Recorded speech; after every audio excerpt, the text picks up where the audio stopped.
pessoal, professor Felipe para mais um vídeo história no canal. E no vídeo de hoje a gente continua chique, continua lá na França, mas dessa vez para falar de um assunto ligeiramente diferente. Nós vamos falar de 3 grandes frases da história da humanidade. São frases realmente muito boas, capazes de sintetizar ideias, períodos, conceitos de uma maneira assim realmente excepcional. Porém, a grande questão é que essas frases elas nunca foram ditas, ou melhor, na verdade elas nunca foram ditas pelas pessoas que a galera diz que disse, tá?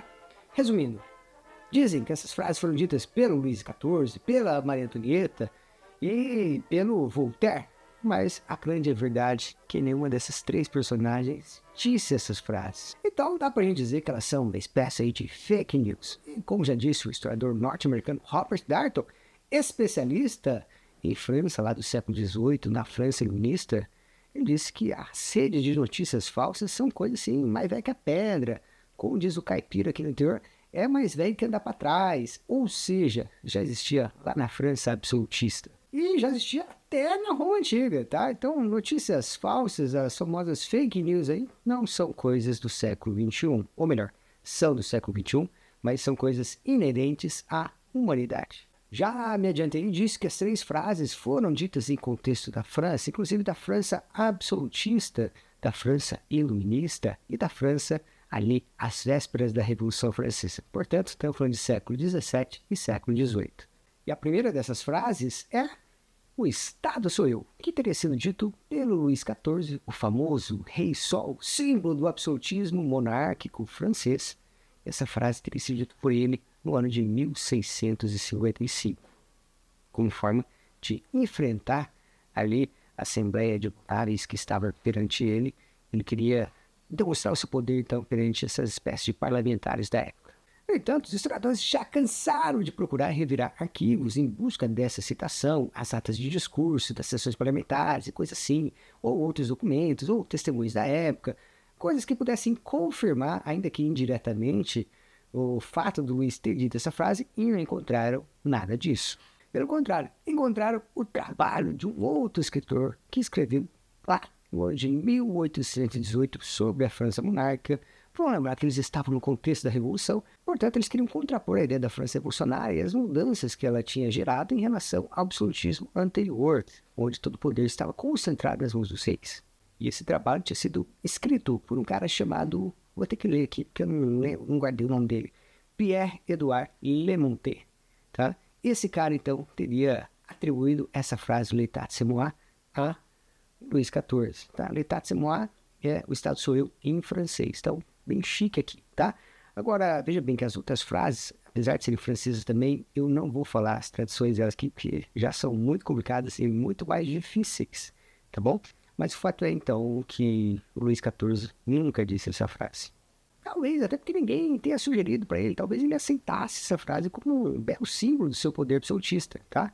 Vai lembrar que a história do Rei Sol, essa sim, a gente pode atribuir a ele, porque, inclusive, o Sol era o símbolo lá do seu palácio maravilhoso de Versalhes, que nós falamos no último vídeo.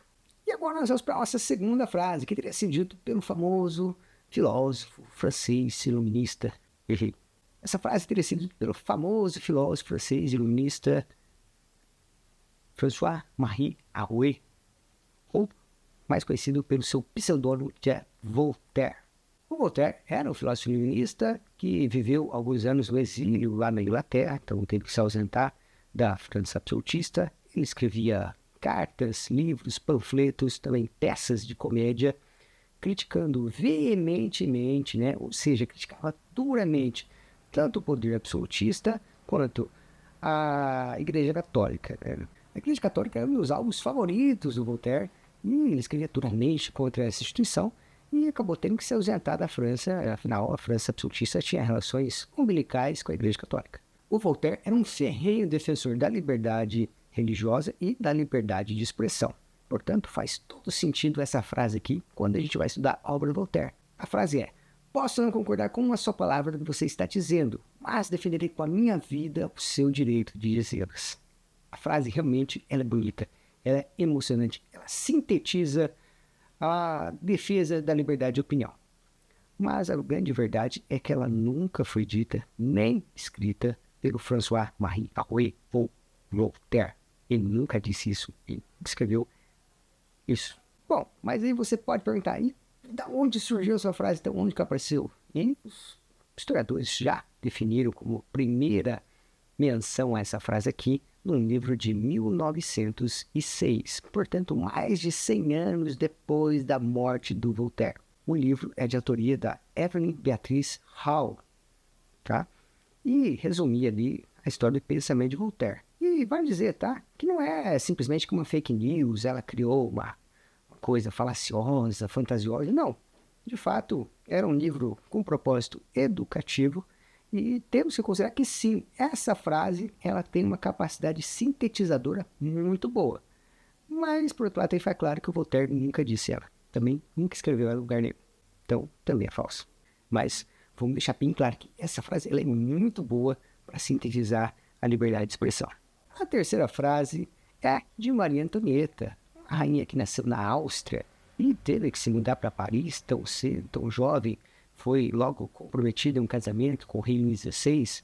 Tanto ela quanto Luís, pois acabaram sendo mortos de maneira trágica na guilhotina, tão cedo, tão jovens, antes mesmo de completarem 40 anos. E a frase de Maria Antonieta é: se o povo não tem pão, que comam brioches. E aí, antes já de sair falando por que essa frase é falsa ou não, é preciso talvez explicar alguns detalhes aqui, né? Atribui-se essa frase de Maria Antonieta de que numa época, então, antes da Revolução Francesa, quando a França enfrentava uma crise econômica terrível, onde o povo passava fome e protestava, então, pedindo para que o preço do trigo fosse baixado, para que eles conseguissem, então, comprar pão.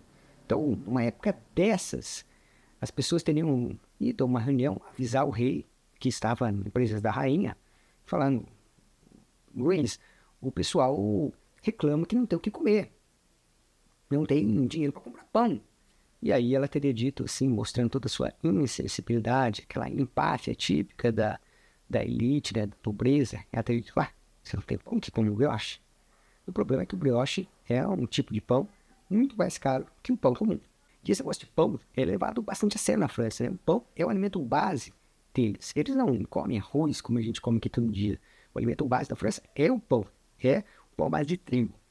Inclusive, lá existe lá a baguete de estilo tradicional, que eles falam. É uma baguete que leva 4 ingredientes para ganhar esse estilo de tradicional: água, farinha, fermento e sal. E é só isso. O brioche, por sua vez, é um tipo de pão que usa ovos, leite e manteiga, coisas que tornam esse tipo de pão, portanto, muito mais caro que o pão tradicional. Ou seja, se as pessoas não têm dinheiro para comprar o pão à base de trigo, farinha e fermento, imagina um brioche que era muito mais caro. E essa frase, né, ela foi ligada a Maria Antonieta através do trabalho de um cara lá do século XIX chamado Jean-Baptiste Alphonse Karr. 50 anos depois da morte da Maria Antonieta, ele teria escrito um livro ali contando a história da realeza francesa e ligou, né, essa frase à personalidade de Maria Antonieta, para mostrar que ela era uma rainha assim que estava desconectada dos problemas do povo, que era uma pessoa que não entendia como que era a vida do povão francês. Porém, os registros históricos mostram que o Jean-Jacques Rousseau, filósofo feminista, parceiro lá do Voltaire, já tinha escrito essa frase no ano de 1767. Ou seja, bem antes daquele contexto de crise pré-revolução ali, onde a Maria Antonieta poderia ter dito tal frase. Inclusive, em 1767, a Maria Antonieta era uma simples criança, que nem rainha era ainda. Ou seja, embora essa frase também possa ser ótima para ilustrar ali o descompasso em que vivia a França da época, entre a realeza, aquele luxo suntuoso do Palácio de Versalhes, que nós vimos no último vídeo. Se você não viu, clica aí para ver. E o povão que passava fome, né, ela tem esse poder então de sintetizar de uma maneira bastante inteligente, perspicaz, né, pitoresca, esse descompasso que a França vivia, essa desigualdade social latente, extrema. A frase, ela é apócrifa, ela é também uma frase falsa. Maria Antonieta nunca disse isso. Agora, uma outra coisa envolvendo a Maria Antonieta e pães e a história da França é legal, tá?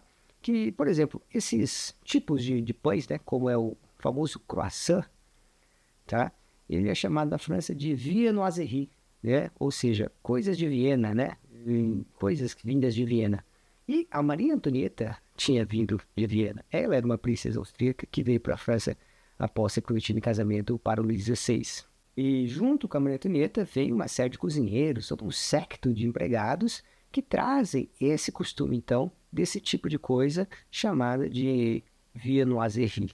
E é interessante porque essas viennoiseries é um tipo de culinária, gastronomia, sei lá, não sei como definir isso exatamente aqui, entre o que os franceses chamam de boulangerie, que é a arte da panificação, e a pâtisserie, que seria a arte da confeitaria. Essa questão das viennoiseries ficam nesse entretermo, entre os pães e a confeitaria. Então são produtos ali geralmente adocicados, mas um misto de panificação com confeitaria. Então tem essa curiosidade aí que está por trás desse que é talvez o maior símbolo hoje da culinária das padarias francesas, que é o croissant, que inclusive tem origem austríaca, assim como a Maria Antonieta. Bom, pessoal, por hoje é só. Espero que você tenha gostado do vídeo e estou prometendo aqui uma segunda parte com outras frases famosas, agora de grandes personagens históricas sobre outros contextos que não a França, para a gente trazer no vídeo aqui. Então, se você gostou, dá um like, deixa nos comentários se você está ansioso para ver essa segunda parte desse vídeo com mais frases falsas que são atribuídas a grandes personagens históricos. Por hoje é só e até mais.